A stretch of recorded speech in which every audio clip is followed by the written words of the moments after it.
Hello everyone, రాణి గారి కథల విల్లుకి స్వాగతం. నేను మీ రాణి. మనవు నిలిచేనా, మనసు గెలిచేనా. Episode number 13. మరుసటి రోజు జగత్ తల పట్టుకుని లేస్తూ, అబ్బా తల పగిలిపోతుంది అంటాడు. భార్గవ్ అతని దగ్గరకు వస్తూ, కొంచెం తక్కువ తాగుంటే కదా అని అతని ముందు మజ్జిగ గ్లాస్ పెట్టి తాగమని చెప్తాడు. జగత్, రే నువ్వేంటిక్కడ, అయినా ఇంత మార్నింగ్ వచ్చావేంటి అని అడుగుతాడు. భార్గవ్, ఇప్పుడు రాలేదు, రాత్రి నుండి ఇక్కడే ఉన్నాను అని చెప్తాడు అతన్ని కోపంగా చూస్తూ. జగత్ కిటికీ నుండి బాగా వెలుతురు పడడం చూసి, అయ్యో మోక్షని ఎగ్జామ్ సెంటర్కి తీసుకెళ్ళాలి కదా అని కంగారుగా బెడ్ పై నుండి లేస్తాడు. భార్గవ్, నాయనా నీకోసం ఎవ్వరూ ఎగ్జామ్ పోస్ట్ పోన్ చేయరు. మోక్ష ఎప్పుడో వెళ్ళిపోయింది. ఇది మార్నింగ్ కాదు, ఆఫ్టర్నూన్ 1 o'clock అవుతుంది అని చెప్తాడు వెటకారంగా.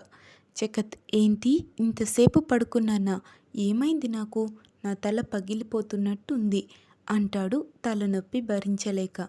భార్గవ్, అది హ్యాంగ్ ఓవర్, ఇది తాగితే అది తగ్గుతుంది అని చెప్పా కదా, తాగు అని గ్లాస్ అతని చేతిలో పెడతారు. జగత్ బ్రష్ చేయకుండా ఎలా తాగుతారా అని గ్లాస్ పక్కన పెట్టి, అబ్బా చెంప ఏమైంది, నొప్పిగా ఉంది అని అద్దం ముందుకు వెళ్ళి ఎర్రగా కందిన చెంప చూసుకొని, ఏమైంది ఇంత రెడ్గా ఉంది అంటాడు ఎర్రగా వాతలు తేలిన బుగ్గను చేతితో తాకి చూస్తూ. భార్గవ్, ఈడ్చిపెట్టి కొడితే అలానే అవుతుంది అంటాడు పళ్ళు కొరుకుతూ. జగత్, నన్ను ఎవరు కొట్టారు, నువ్వు కొట్టావా, ఎందుకు కొట్టావు అని అడుగుతాడు. భార్గవ్, నేను కాదు మోక్ష కొట్టింది అని చెప్పి అక్కడి నుండి వెళ్ళబోతుంటే జగత్, రే భార్గవ్ ఆగు. ఏంటి, మోక్ష నన్ను కొట్టిందా, ఎందుకు అని అడుగుతాడు షాకింగ్గా. భార్గవ్, రే నిజంగా నిన్న ఏం జరిగింది గుర్తులేదా అని అడుగుతాడు సూటిగా అతని వైపు చూస్తూ. జగత్, నిజంగారా, కానీ మోక్ష కొట్టిందంటే ఏదో చేశాను, ఏం చేశాను అని అడుగుతాడు భయంగానే. భార్గవ్ అతని వైపు క్షణం పాటు తదేకంగా చూసి జరిగింది మొత్తం చెప్తాడు. అంతా విన్న జగత్ తల పట్టుకొని అలానే కూలబడిపోతాడు. భార్గవ్, జగత్, ఆ రోజు మోక్ష అతను ప్రేమించుకుంటున్నారేమో అనడం నిన్ను జెలస్ ఫీల్ అయ్యేలా చేయాలి అని, కానీ మోక్ష మీద నిందేయాలని కాదు. నువ్వు ఇలాంటి డౌట్స్ పెట్టుకుంటావని తెలుసుంటే అలా అని ఉండేవాణ్ణే కాదు. తను బంగారంరా. అయినా ఒక్క మాట చెప్పు, నువ్వు ఆల్రెడీ లల్లిని లవ్ చేస్తున్నావు, విడాకులు కూడా తీసుకోవాలి అనుకుంటున్నావు. అలాంటి నువ్వే మోక్ష పరాయి వ్యక్తితో ప్రేమలో ఉందేమో అనే అనుమానంతో అలా అయిపోయావు.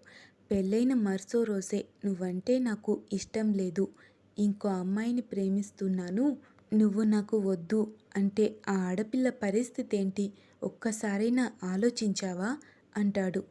జగత్ భారంగా ఊపిరి పీల్చి, భార్గవ్ నువ్వు ఆఫీస్కి వెళ్ళు అని చెప్తాడు. భార్గవ్, మరి నువ్వు అని అడుగుతాడు డౌట్గా. జగత్ మోక్ష దగ్గరకు అని చెప్తాడు. భార్గవ్, లల్లి ఇప్పటికే 100 సార్లైనా ఫోన్ చేసుంటుందేమో, తనకేం చెప్పాలి అని అడుగుతాడు. జగత్, నేను తనతో తర్వాత మాట్లాడతాను అని వాష్రూంలోకి వెళ్ళిపోతాడు. భార్గవ్ కూడా నిట్టూర్చి అక్కడి నుండి ఆఫీస్కి బయలుదేరతాడు. ఫ్రెష్ అయి వచ్చి రెడీ అయ్యి ఫాస్ట్గా కాలేజ్ దగ్గరకు బయలుదేరబోతుంటే అతని ఫోన్ రింగ్ అవుతుంది. అవతలి వాళ్ళు చెప్పింది విని కంగారుగా బయలుదేరతాడు. హాస్పిటల్లో మోక్షకు ట్రీట్మెంట్ జరుగుతూ ఉంటే హర్ష బయట కంగారుగా నిలబడి చూస్తూ ఉంటాడు. అతనితో పాటు వాళ్ళమ్మ లక్ష్మి కూడా ఉంటుంది. జగత్ ఇప్పుడెలా ఉంది తనకు అని అడుగుతాడు కంగారుగా.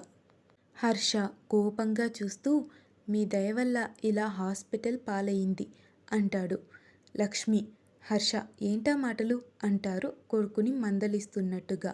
హర్ష, నిజమే కదమ్మా, మీరు మోక్షను అడ్డు తొలగించుకోవాలని ఇలా చేస్తున్నారని అర్థమవుతోంది. తను మాట ఇస్తే తప్పదు, ఈ ఎగ్జామ్స్ అవ్వగానే మీ లైఫ్ నుండి వెళ్ళిపోతాను అని చెప్పిందంట కదా, ఇంకా ఎందుకు దాన్ని ఇలా హింసిస్తున్నారు, చంపేయాలి అని చూస్తున్నారు అని అంటాడు ఆవేశంగా. జగత్, ప్లీజ్ హర్ష, జరిగిన దానిలో నా తప్పు లేదని నేను అనను. అయినా ఇప్పుడు అవన్నీ మాట్లాడే టైం కాదు అని మోక్ష ఉన్న రూమ్ దగ్గరకు వెళ్ళి కళ్ళ నీళ్ళతో గ్లాస్ డోర్ నుండి తనని చూస్తూ ఉంటాడు. అప్పుడే అతను, అదే మోక్షని సీక్రెట్గా కలిసిన వ్యక్తి అక్కడికి వస్తాడు కంగారుగా. పోలీస్ యూనిఫామ్లో ఉన్న అతన్ని చూసి జగత్ షాక్ అవుతాడు. నేమ్ ప్లేట్ మీద అశోక్ వర్ధన్ అని ఉంటుంది. అశోక్, హర్ష, మోక్షకు ఏమైంది అని అడుగుతాడు కంగారుగా. హర్ష జరిగింది చెప్తాడు. మోక్ష ఎగ్జామ్ హాల్లో ఎగ్జామ్ రాస్తున్నప్పుడే ఫిట్స్ వచ్చాయంట సార్. వెంటనే హాస్పిటల్లో జాయిన్ చేశారు. సృజన రావడం కుదరక మాకు ఫోన్ చేయించింది. ఇంకా ట్రీట్మెంట్ జరుగుతూ ఉంది. ఎవ్వరూ ఏం చెప్పడం లేదు అని చెప్తాడు బాధగా. అశోక్ హర్షతో మాట్లాడుతూనే జగత్ను గమనిస్తాడు. అతని ముఖంలో బాధ స్పష్టంగా కనిపిస్తూ ఉంటుంది. కాసేపటి తర్వాత డాక్టర్ బయటకు వచ్చి అవుట్ ఆఫ్ డేంజర్ అనగానే అందరి మనసు కుదుట పడుతుంది. డాక్టర్, జగత్ కమ్ అని రూమ్ వైపు నడుస్తాడు. జగత్ కూడా ఆయన వెనకాలే వెళ్తాడు. జగత్, మోక్షకి ఇప్పుడు ఏం ప్రమాదం లేదు కదా అంకుల్ అని అడుగుతాడు కంగారుగా. డాక్టర్, ప్రస్తుతానికైతే ప్రమాదం లేదు. కానీ ఇలా మళ్ళీ మళ్ళీ జరిగితే పెరాలసిస్ అటాక్ అయ్యే ప్రమాదం ఉంది. ఆ రోజే చెప్పాను కదా తనకు మళ్ళీ ఇలా జరిగితే ప్రమాదమని. తనకు ఆస్తమా కూడా ఉంది. ఈ ఏజ్లో అలా అయితే జీవితాంతం తనకు క్యూర్ అవ్వడం కష్టం అని అంటారు. జగత్, అలా జరగకూడదు అంకుల్.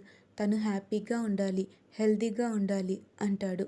అప్పటికే అతని కళ్ళల్లో నీళ్లు తిరుగుతూ ఉంటే బలవంతంగా ఆపుకుంటూ, డాక్టర్, చూడు జగత్, నేను డాక్టర్నే కాదు మీ ఫ్యామిలీ ఫ్రెండ్ని కూడా. ఆ చనువుతోనే అడుగుతున్నా. మీ పెళ్ళి ఇద్దరికీ ఇష్టప్రకారమే జరిగిందా? నిజం చెప్పు అని అడుగుతాడు. జగత్ ఒక్క నిమిషం మౌనంగా ఉండి తర్వాత జరిగింది మొత్తం చెప్పేస్తాడు. డాక్టర్, అనుకున్న ఆ రోజు కూడా అమ్మాయి స్ట్రెస్కి గురై బాగా ఏడ్చింది. ఈరోజు అలానే ఉంది తన పొజిషన్. అయినా మీ అమ్మ ఇంత జరుగుతుంటే తెలుసుకోలేకుందా అంటారు. జగత్ అంత బాధని లోపల దిగమింగుకొని బయటికి సంతోషంగా నటిస్తోంది తను. మోక్షకి మా అమ్మ నాన్నలంటే చాలా గౌరవం అంకుల్. అందుకే నా వల్ల ఎంత బాధైనా అస్సలు వాళ్ళ ముందు బయటపడలేదు అని చెప్తాడు తలదించుకొని. డాక్టర్, అందుకే ఇలా అయింది. ఒక మనిషి ఎక్కువ ఎమోషన్ లోపల దాచుకున్నా ఓవర్లోడ్ అయిన బెలూన్లా పేలిపోతుంది. అందుకే బాధనైనా కోపాన్నైనా పక్కన వాళ్ళతో పంచుకోవాలి. ఇంతవరకు వచ్చింది, ఇంకా వరుణకు ప్రభాకర్కు చెప్పవా విషయం అని అడుగుతారు. జగత్, లేదంకుల్, అమ్మా నాన్న చాలా హ్యాపీగా ఉన్నారు మేం కలిసి ఉన్నామని. ఈ ప్రాబ్లంకు కారణం నేనే, సొల్యూషన్ కూడా నేనే. సరే అంకుల్, నేను మోక్షని చూసి వస్తాను అని చెప్పి పైకి లేస్తాడు. డాక్టర్, కాసేపట్లో మోక్ష స్పృహలోకి వస్తుంది. మైండ్ స్ట్రెస్ అవ్వకుండా చూసుకో అని చెప్తారు. జగత్ ఓకే అంకుల్ అని మోక్ష ఉన్న రూమ్ దగ్గరికి వెళ్తాడు. మోక్ష లక్ష్మి చెయ్యి పట్టుకొని ఆవిడ భుజంపై తల వాల్చి కళ్ళు మూసుకొని ఉంటుంది. తన కనుకొసల నుండి కన్నీళ్లు కారుతూ ఉంటాయి. సృజన, మోక్ష ఇప్పుడెలా ఉంది అని అడుగుతుంది కంగారుగా వచ్చి మోక్ష పక్కన కూర్చుంటూ. మోక్ష, ఇన్ని రోజులు నేను ఆశపడింది నా చదువు, అది కూడా నాకు దూరం అయిపోతుంది అంటుంది బాధగా. అశోక్, మోక్ష ఏంటిది? డాక్టర్ నువ్వు స్ట్రెస్ తీసుకోవద్దని చెప్పారు అని ఎంత చెప్పినా తన బాధ మాత్రం తీరడం లేదు. హర్ష కూడా తనను ఓదార్చాలని చూస్తున్న మోక్ష అలానే ఉంది. జగత్ తనను చూసి దగ్గరకు వెళ్ళాలి అని ఉన్నా మళ్ళీ డిస్టర్బ్ అవుతుందేమో అని వాళ్ళకి దూరంగా ఉంటాడు. అప్పుడే లలి కోపంగా డోర్ తీసుకొని లోపలికి వస్తుంది. తను ఎవరో తెలియని హర్ష, సృజన వాళ్ళు ఆశ్చర్యంగా చూస్తుంటే జగత్ టెన్షన్ పడుతూ తనను ఆపేలోపే లలి మోక్ష దగ్గరకు చేరుకొని, ఏయ్, నువ్వసలు ఆడదానివేనా? నేను ప్రేమించిన జగత్ని నీ వైపుకు తిప్పుకున్నావు. ఇప్పుడు మా అన్నయ్యను వలలో వేసుకున్నావు. అసలు నీకు వావి వరుసలు లేవా అనే మాట పూర్తి కాకముందే లల్లి చెంప చెల్లుమనిపిస్తాడు అశోక్. లలి అన్నయ్య దీనికోసం నన్ను కొడతావా అంటుంది కోపంగా మోక్ష వైపు ఉరిమి చూస్తూ. మోక్షకి అసలు బ్రతకాలి అని కూడా లేదు. రాత్రి జగత్ ప్రవర్తించిన తీరు, ఇప్పుడు లల్లి మాటలు తన గుండెను రంపపు కోత కోస్తున్నట్టుగా ఉంది. జగత్ షాకింగ్గా చూస్తూ ఉంటాడు. అశోక్ లల్లి అన్నయ్య అనగానే అశోక్ అదే కోపంలో నోరు మూసుకొని ఇక్కడి నుండి వెళ్ళు అంటాడు ఆవేశంగా. లల్లి ఎందుకు వెళ్ళాలి? దీన్ని ఒక్క మాట అన్నందుకు నన్ను కొట్టావంటేనే అర్థమవుతుంది ఇది ఎంతలా నిన్ను వశపరుచుకుందో అని అంటుంటే అశోక్ లలి అని అశోక్ అరిచిన అరుపుకు ఒక్క క్షణం మొత్తం అందరూ భయపడతారు. ఇదండి ఈరోజు ఎపిసోడ్. అసలు లల్లి అన్నయ్య అశోక్ మోక్షకు ఎందుకు ఇంత సపోర్ట్ ఇస్తున్నాడు? మోక్ష లల్లి తల్లిదండ్రులని చూసి భయపడుతుంది కానీ వాళ్ళ కొడుకుని ఎందుకు నమ్ముతోంది? అద్భుతమైన ట్విస్ట్లతో సాగిపోయే ఈ స్టోరీని అస్సలు మిస్ కాకండి. మామూలుగా అయితే సండే హాలిడే పెట్టుకుందాం అనుకున్నా, కానీ ఫ్రైడే కూడా అప్డేట్ ఇవ్వలేదు అని ఈరోజు అప్డేట్స్ ఇస్తున్నా. నెక్స్ట్ ఎపిసోడ్లో ఈవినింగ్ మళ్ళీ కలుద్దాం. Bye bye.